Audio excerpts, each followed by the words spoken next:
आपके सामने एक क्वेश्चन दिया हुआ है। तो क्वेश्चन क्या है कि नीचे दिए गए परिपथ में ए व बी के मध्य तुल्य प्रतिरोध की गणना करना है। एक परिपथ दिया हुआ है, एक परिपथ है ए और एक परिपथ है बी, और इस परिपथ के मध्य में जो प्रतिरोध है उस तुल्य प्रतिरोध की गणना करना है। ठीक, क्वेश्चन में पहले समझना है, क्वेश्चन को देखिए, क्वेश्चन को देख के क्वेश्चन लगाना है। क्वेश्चन करना क्या है, देखिए एक परिपथ है ए व बी। ठीक, इसको लगाने के लिए सबसे पहले आप क्या करेंगे, सॉल्यूशन। उसके बाद जो दिया है पहले इस परिपथ को देखकर हमें ये समझ में आ रहा है कि इससे पहले इनको, इसको और इसको पहले जोड़ेंगे, क्योंकि ये है समांतर क्रम में, इनको जोड़कर एक तार बनाएंगे। ठीक, अब समांतर क्रम प्रतिरोध का सूत्र क्या होता है, समांतर क्रम संयोजन से फॉर्मूला क्या होता है, 1/r equal to 1/r1 plus 1/r2 plus 1/r3। पहले इतना लिखेंगे क्योंकि तीन प्रतिरोध है इसलिए तीन लिखेंगे। इसके बाद देखेंगे 1/r इक्वल टू 1/r1 की वैल्यू क्या हुआ है 1 प्लस 1/r2 वैल्यू क्या हुआ है 1 और 1/r3 वैल्यू क्या हुआ है 2। ठीक, अब हर पहले एलसीएम ले लेंगे तो हो जाएगा 1/r इक्वल टू हो जाएगा नीचे 2 और ऊपर हो जाएगा 2 प्लस 1, जब 1/r इक्वल टू हो जाएगा 5/2 या r इक्वल टू हो जाएगा 2/5। अब हमारा जो डायग्राम है, पहले हमारा जो डायग्राम था वो था इस तरह का, और अब हमारा जो डायग्राम, इसको नोट कर लीजिए पहले, जैसे शॉर्ट ले लीजिए। इसके बाद देखिए अब जो हमारा डायग्राम है, इस डायग्राम में हमारा जो तार हो गया वो तार अब हो जाएगा, हमारा तार पहले था, हमने इन तीनों तारों को जोड़ दिया, हमारा तार हो गया इस तरह। इसकी वैल्यू क्या हुआ है 1 ओम, इसकी वैल्यू आपने निकाल लिया है कितना 2/5 ओम, और इसकी वैल्यू फिर हो गया 1 ओम। अब देखिए परिपथ श्रेणी का प्रतिरोध का हो गया, एक ही तार के सारे कटआउट में, तो उस कंडीशन में एक नया फॉर्मूला लगेगा, वो लगेगा श्रेणी क्रम संयोजन से R equal to R1 plus R2 plus R3। अब देखिए R1 की वैल्यू आपको दी हुई है, R2 वैल्यू दी हुई है और R3 वैल्यू दी हुई है। R1 वैल्यू दी है 1, R2 वैल्यू 2/5 और R3 वैल्यू जो है 1।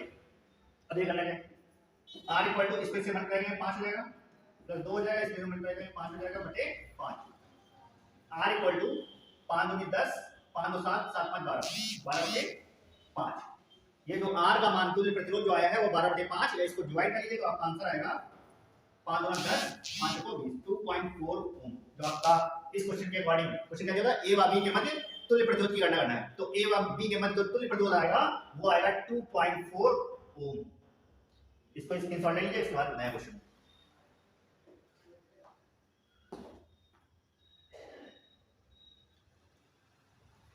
क्वेश्चन पहले किसी समझाते हैं, उसके बाद फिर आगे नया क्वेश्चन चलते हैं। जो क्वेश्चन में दिया गया होगा, क्वेश्चन में एक डायग्राम बना हुआ है और दिया हुआ है नीचे दिए गए परिपथ में A व B के मध्य तुल्य प्रतिरोध ज्ञात कीजिए। क्या दिया हुआ है, नीचे एक परिपथ दिया हुआ है, उस परिपथ का तुल्य प्रतिरोध निकालना है, और परिपथ है हमारा ये वाला परिपथ दिया हुआ है A व B के मध्य तुल्य प्रतिरोध। तो हमने क्या किया, पहले इसको इसको इसको जो ऐड कर लिया, ये समाधान प्रतिरोध में था, इन तीनों को ऐड करेंगे तो हमारा जो आंसर आएगा वो आएगा 2 अपॉन, इसको ऐड करेंगे तो हमारा आंसर आएगा 2/5। और उसके बाद जब इन तीनों को जोड़ेंगे तो हमारा डायग्राम हो जाएगा इस तरह का। उसके बाद तीनों को जोड़ने के बाद हमारा R1 plus R2 plus R3 formula करके हमारा जो आंसर आएगा वो आएगा 2.4 ओम। यही हमारा तुल्य प्रतिरोध है। इसके बाद एक नया क्वेश्चन है हमारे सामने, तो क्वेश्चन क्या हुआ है कि किसी अवतल लेंस की फोकस दूरी 15 सेंटीमीटर है, एक अवतल लेंस है और इस अवतल लेंस की फोकस दूरी 15 सेंटीमीटर है, वस्तु को लेंस से कितनी दूरी पर रखें कि उसका प्रतिबिंब लेंस से 10 सेंटीमीटर दूर बने। तो क्वेश्चन में सबसे पहले करना क्या है, क्वेश्चन में देखिए दिया गया हुआ है, उसके बाद क्वेश्चन को लगाइए। तो क्वेश्चन में क्या दिया हुआ है, सॉल्यूशन डालिए। उसका देखिए एक उत्तल लेंस है, फोकस दूरी क्या मतलब f वैल्यू आपको दिया हुआ है, f इक्वल टू 15 सेंटीमीटर। अब क्योंकि और लेंस है इसलिए फॉर्मूला जो लगेगा वो हमारा लेंस वाला लगेगा। क्वेश्चन क्या दिया हुआ है, किसी अवतल लेंस की फोकस दूरी 15 सेंटीमीटर है, वस्तु को लेंस से कितनी दूरी पर रखा जाए, मतलब वस्तु को लेंस से कितनी दूरी पर रखा जाए, मतलब u की वैल्यू आपको फाइंड करनी है, वस्तु की दूरी आपको निकालना है। कितनी दूरी पर रखा जाए कि उसका प्रतिबिंब लेंस से 10 सेंटीमीटर दूरी बने। बोला v का मान प्रतिबिंब की दूरी जो दिया हुआ है वो आपको दिया हुआ है 10 सेंटीमीटर। लेंस द्वारा उत्पन्न आवर्धन भी ज्ञात करना है। ठीक, तो सबसे आवर्धन मतलब साइज आकार ज्ञात करना है। तो सबसे पहले हम लगाएंगे लेंस का फॉर्मूला, और लेंस का जो सूत्र जो हमारा फॉर्मूला है होता है वो होता है 1/f = 1/v - 1/u। ये फॉर्मूला होता है हमारा। तो हमें u की वैल्यू फाइंड करनी है। ठीक, तो u की वैल्यू यही रहती है। इस वाली वैल्यू को उठा के यहां से यहां ले जाएंगे तो हो जाएगा माइनस u - 1/f - 1/v। अब इस फॉर्मूले में वैल्यू रख दीजिए। तो 1/-u = 1/f की वैल्यू दी हुई कितनी, क्योंकि अवतल लेंस है इसलिए अवतल लेंस में सारी वैल्यू माइनस बनाएंगे। तो f की वैल्यू हो जाएगी -15 माइनस u की वैल्यू, v की वैल्यू आपको दी हुई है कितनी, -10। तो ये हो जाएगा -10। अब क्रॉस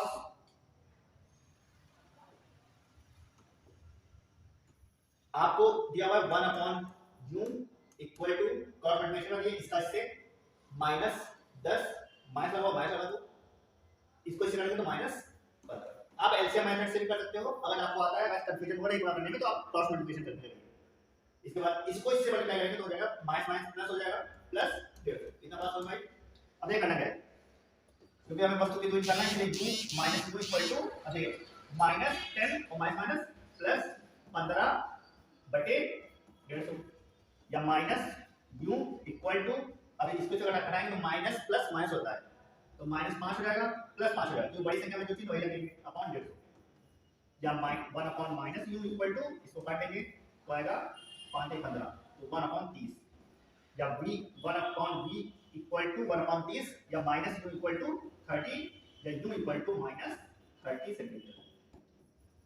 हमें एक बात पता चल गई, क्या पता चल गई, हमें क्वेश्चन में जो पूछ रहा था कि उसका प्रतिबिंब लेंस से कितनी दूरी पर बनेगा या वस्तु को लेंस से कितनी दूरी पर रखा जाए। तो वस्तु को लेंस से -30 सेंटीमीटर दूरी पर रखा जाए कि उसका प्रतिबिंब 10 सेंटीमीटर दूरी पर बने।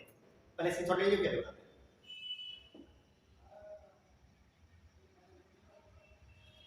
सबसे पहले क्वेश्चन को देखिए, क्वेश्चन को समझिए, उसके बाद क्वेश्चन को लगाना है। क्वेश्चन देखना दिया क्या हुआ है, देखिए दिया हुआ था कि किसी अवतल लेंस की फोकल दूरी 15 सेंटीमीटर, f वैल्यू आपको दिया हुआ था 15 सेंटीमीटर, क्योंकि अवतल लेंस है इसलिए वैल्यू माइनस में जाएगी।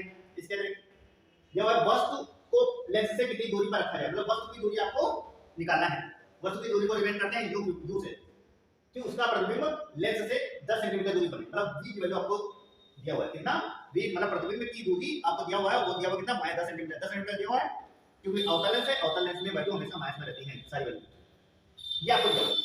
ठीक है, अब क्योंकि लेंस के लिए फार्मूला भी आपको पता है कि फार्मूला क्या होता है 1/f = 1/v - 1/u, ये चाहे अवतल लेंस हो चाहे अवतल लेंस हो दोनों के लिए फार्मूला लगेगा। तो फार्मूला क्या है 1/f = 1/v - 1/u। 1/f का मान आपको दिया हुआ है -15 सेंटीमीटर, रख दीजिए। 1/u का मान आपको निकालना है, 1/v का मान आपको दिया हुआ है -10 सेंटीमीटर, तो आप इसको रख देंगे। अब देखिए करना क्या है, क्रॉस मल्टीप्लिकेशन करेंगे तो -10, इसका इससे करेंगे तो माइनस प्लस हो जाएगा 5। अब करना क्या है, इन दोनों घटा देंगे तो आपको हो जाएगा 5/150, 5 का 5 5 3 15, ठीक। अब आ गया 30। इस तरह 1/-u = 1/30 या u - u = 30 या u = -30 सेंटीमीटर। इस क्वेश्चन में देखिए अभी एक चीज और निकालना है, इतना समझ आया सबको। इस क्वेश्चन में एक चीज और निकालना है, क्या निकालना है, आवर्धन कहते हैं। ठीक, वो आवर्धन निकालने का जो फार्मूला होता है वो देखिए आवर्धन बराबर होता है n = -v/u, ये आपको पता है। और v की वैल्यू आपको पता है कितनी, दिया हुआ है -10 सेंटीमीटर, तो हो जाएगा -10 अपॉन, और v की वैल्यू u की वैल्यू आपको ध्यान में निकालना है कितना -30, तो आपका हो जाएगा माइनस माइनस प्लस हो जाएगा, कट जाएगा, तो यहां हो जाएगा 10/30 या 1/3। इसको भाग करेंगे तो आपका जो आंसर आएगा वो आएगा 0.33, जो आपकी आवर्धन n की वैल्यू आएगी वो आएगी 0.33, ये आपका आंसर। इसको नोट कर लीजिए। इसमें देखिए क्वेश्चन में आपको एक क्वेश्चन और है आपके सामने, बहुत इंपॉर्टेंट क्वेश्चन, जो बोर्ड पेपर में आपके आने वाले जो महत्वपूर्ण प्रश्न हैं उनमें से ये क्वेश्चन बहुत इंपॉर्टेंट है, जो आपके बोर्ड पेपर में हर साल किसी न किसी सेट में जरूर आता है। इस क्वेश्चन को समझना है और समझ के इस क्वेश्चन को लगाना है। क्वेश्चन क्या दिया हुआ है, एक मैग्नेट का विशिष्ट प्रतिरोध आपको दिया हुआ है कितना 44 × 10⁻⁸ ओम मीटर है, एक मैग्नीन है और इस मैग्नीन का विशिष्ट प्रतिरोध दिया हुआ है 44 × 10⁻8 ओम मीटर तथा 2.2 × 10⁻6 मीटर स्क्वायर परिच्छेद क्षेत्रफल वाले तार का विशिष्ट प्रतिरोध कितना होगा ये निकालना है। सबसे पहले क्वेश्चन में ये देखना है क्वेश्चन में दिया क्या हुआ है। ठीक, पहले वो नोट करिए, तो आप लिखिए दिया है और क्या दिया हुआ है। ठीक, क्या दिया हुआ पहले देखिए। क्वेश्चन में दिया हुआ है एक मैग्नेट का विशिष्ट प्रतिरोध, वो विशिष्ट प्रतिरोध को रिप्रेजेंट करते हैं रो से, और रो इक्वल टू दिया हुआ 44 × 10⁻8 ओम मीटर, और आपको दिया हुआ है परिच्छेद क्षेत्रफल, क्षेत्रफल का एरिया, ए की वैल्यू दिया हुआ है 2.2 × 10⁻6 मीटर स्क्वायर। और क्या दिया हुआ है क्वेश्चन में, और क्वेश्चन में एक चीज और क्या हुआ है, वाले तार का विशिष्ट प्रतिरोध निकालना है। वाले तार का विशिष्ट प्रतिरोध ज्ञात कीजिए। वाले तार का एक मिनट क्वेश्चन में करते हुए तार का प्रतिरोध ज्ञात कीजिए। क्या निकालना है, तार का प्रतिरोध निकालना है। हमें आर की वैल्यू आपको फाइंड करनी है। क्या निकालना है, आर की वैल्यू फाइंड करनी है। ठीक, और इस तार की लंबाई दी हुई, ऊपर देखिए हमें दिया हुआ है तार की लंबाई, और तार की लंबाई कितनी दी हुई है 2 मीटर, मतलब एल की वैल्यू आपको दिया हुआ है। क्वेश्चन को फिर से हम समझाते हैं। क्वेश्चन क्या दिया हुआ है, मैग्नेट का विशिष्ट प्रतिरोध मतलब रो इक्वल टू आपको दिया हुआ है 44 × 10⁻8 ओम मीटर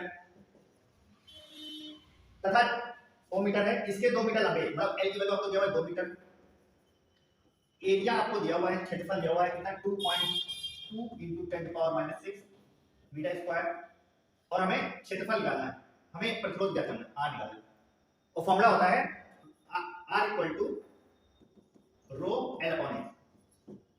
ये हमारा प्रतिरोध निकालने का फॉर्मूला है, R equal to rho L upon A. R की वैल्यू निकालनी है, रो की वैल्यू आपको दिया हुआ है 44 × 10⁻8 इंटू एल की वैल्यू 2 दिया हुआ है, और ए की वैल्यू आपको दिया हुआ है 2.2 × 10⁻6। फॉर्मूला आप पहले क्वेश्चन में लिखिएगा कि क्वेश्चन में दिया क्या हुआ है। क्वेश्चन को लगाने से पहले सोचना लिखना है क्वेश्चन में क्या दिया हुआ है, तो पहले दिया है, उसका जो दिया हुआ है क्या दिया हुआ है, रो की वैल्यू 4.4 × 10⁻8 ओम मीटर, एल की वैल्यू आपको दिया हुआ है 2 ओम, ए की वैल्यू आपको दिया हुआ है 2.2 × 10⁻6 मीटर स्क्वायर, आर की वैल्यू आपको निकालना है, और फॉर्मूला होता है R equal to rho L upon A. Rho की वैल्यू, रो की जगह पे रखेंगे 44 × 10⁻8, एल की जगह पे रखेंगे 2 और ए की जगह पे रखेंगे 2.2 × 10⁻6। अब देखिए इसमें करना क्या है, इसके बाद क्वेश्चन में करना क्या है, इतनी सारी चीजें लिखने के बाद क्वेश्चन में लिखिएगा करना क्या है, ये लिखने के बाद आर बराबर, इसको देखिए 44 × 10⁻8 इंटू 2 अपॉन 2.2 × 10⁻6। अब देखिए दशमलव हटाएंगे तो ऊपर 0 बढ़ेगा। ठीक, दशमलव हटाएंगे तो 0 बढ़ेगा, तो दशमलव हटा देंगे यहाँ पे 0 बढ़ जाएगा। इतना बात समझ। अब देखिए 22 × 44 होता है, तो यहाँ जाएगा आर बराबर 2 × 20 × 10⁻8 गुणे, ये नीचे ऊपर जाएगी पावर 10 प्लस में 6 हो जाएगी। इतना बात समझ, ये गुणा है। ठीक, इसके बाद देखिए आर बराबर, इसको से करेंगे तो 40 × 10⁻, ये देखिए गुणे में घाते जुड़ जाती है, तो यहाँ पे 10⁻8 और ये +6। अब देखिए आर बराबर क्या हो जाएगा 40 × 10⁻−2, या इसको लिख सकते हैं 0.40 ओम। ये अपन पेन और पहले स्क्रीनशॉट ले लीजिए फिर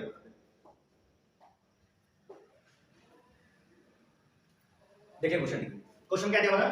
क्वेश्चन दिया हुआ है एक मैग्नेट का विशिष्ट प्रतिरोध 44 × 10⁻8 ओम मीटर है, इसके 2 मीटर लंबे तथा 2.2 × 10⁻6 मीटर स्क्वायर परिच्छेद क्षेत्रफल के प्रतिरोध की गणना करना है। क्वेश्चन क्या दिया हुआ था, क्वेश्चन दिया हुआ है कि एक मैग्नेट का विशिष्ट प्रतिरोध 44 × 10⁻8 ओम मीटर है, इसके 2 मीटर लंबे तथा 2.2 × 10⁻6 ओम मीटर प्रतिरोध के क्षेत्रफल का मीटर स्क्वायर परिच्छेद क्षेत्रफल का प्रतिरोध ज्ञात कीजिए। तो क्वेश्चन में सबसे पहले क्या करेंगे, हमें निकालना क्या है, उसके लिए जरूरी है क्या क्या दिया हुआ है, उसी को हम लगा सकते हैं। तो क्वेश्चन में दिया क्या होगा, आपका विशिष्ट प्रतिरोध की वैल्यू आपको दिया हुआ है, आपकी लंबाई दी हुई है, आपको क्षेत्रफल दिया हुआ है, आपको आर प्रतिरोध निकालना है। तो फॉर्मूला होता है आर बराबर विशिष्ट प्रतिरोध बराबर आर बराबर rho L upon A. R equal to rho की वैल्यू आपको दिया हुआ है कितना 44 × 10⁻8, एल की वैल्यू आपको दिया हुआ है 2 इंटू ए की वैल्यू आपको दिया हुआ है 2.2 × 10⁻6। अब ये करना क्या है, अब इसको से दशमलव हटाएंगे तो 0 ऊपर बढ़ जाएगा, उधर 22 × 44 होता है तो 2 लिख दिया।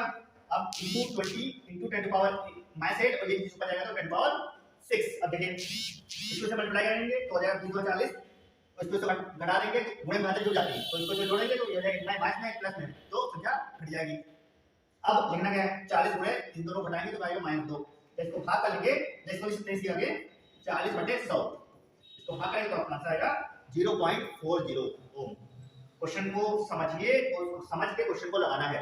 क्वेश्चन में क्या दिया हुआ इसको समझिए पहले, उसके बाद क्वेश्चन को लगाइए। अब देखिए क्वेश्चन में एक पहला क्वेश्चन था, ये क्वेश्चन और है सामने, देखो खनिज और अयस्क क्या होते हैं।